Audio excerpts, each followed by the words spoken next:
Radio Armonía 1360 AM presenta Mundos Paralelos.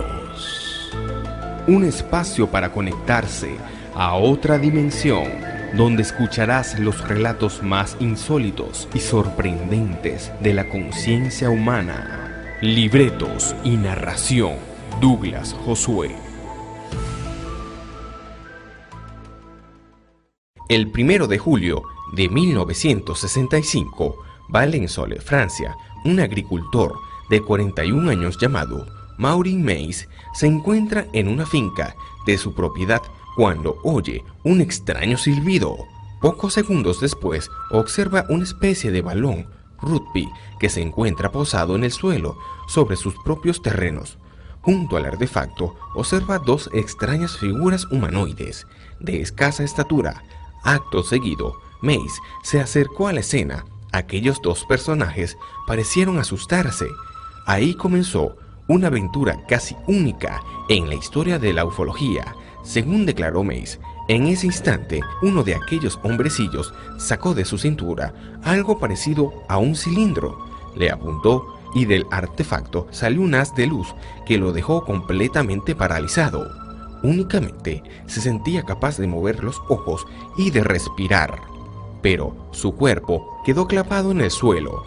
Tan sorprendente testimonio fue el que ofreció a los primeros investigadores del caso, que no eran sino los gendarmes de la localidad Valençol.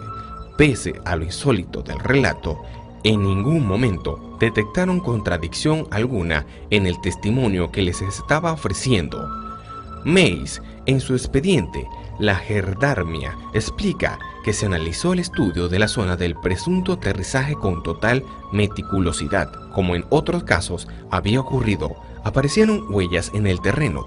Se trataba de varias hendiduras perimetrales y una zona hundida en el sitio exacto del presunto aterrizaje.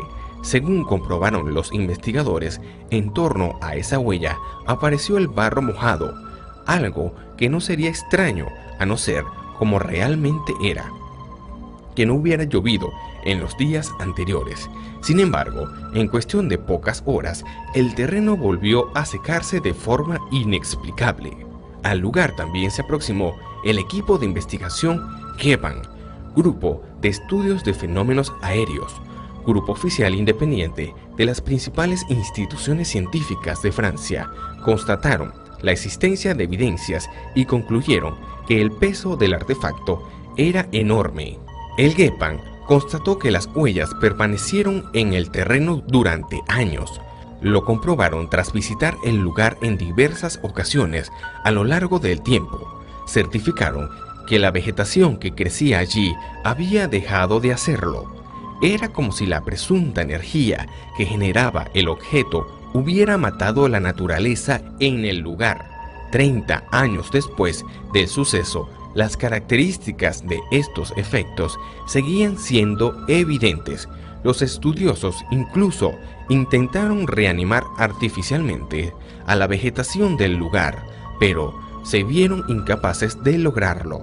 Ninguno de los científicos de GEPAN logró explicar satisfactoriamente por qué se producía tal cosa. Pero el GEPAN e investigadores como el mítico estudioso francés Jaime Michel no solo examinaron los efectos físicos del encuentro ovni, y es que se registraron también efectos fisiológicos en el testigo, según relató Maurice Meis. En cuanto al extraño objeto desapareció, comenzó a notar en su cuerpo los efectos de su exposición al extraño artefacto. En primer lugar, sintió mareos y dolor de cabeza. Luego, todo se complicó. Meis empezó a sufrir crisis de sueño. Pasó de dormir apenas 5 horas al día a ser incapaz de dejar de hacerlo al menos durante 2/3 partes del día, en una suerte de narcolepsia que tuvo su origen en aquel encuentro cercano, extremo que fue certificado con un equipo médico. Los investigadores no lograron explicar satisfactoriamente todos estos efectos. Sin embargo, el GEPAN encontró que las reacciones fisiológicas muy similares se habían registrado en otro tipo de sucesos que nada tenía que ver con los ovnis, en concreto en aquellas personas que habían estado expuestas a fuertes campos electromagnéticos generados de forma artificial. Así pues, para el Gepan, la máquina que había visto el campesino generaba alrededor una poderosa energía que explicaba los efectos sobre el terreno y el testigo. Ambas cosas evidenciaban que habían intervenido, según el expediente, algún tipo de tecnología. Eso sí, su origen totalmente desconocido hasta la fecha. Si quieres volver a escuchar este relato, ubícanos en Facebook como Mundos Paralelos. Síguenos en Twitter, @mparalelos, o escríbenos a mundosparalelos1@hotmail.com. Gerencia General: Marisol Blanco, operador de guardia; Miguel Palacios, operador de planta; Alberio Piñero, quien les narró Douglas Josué. Esto fue Mundos Paralelos.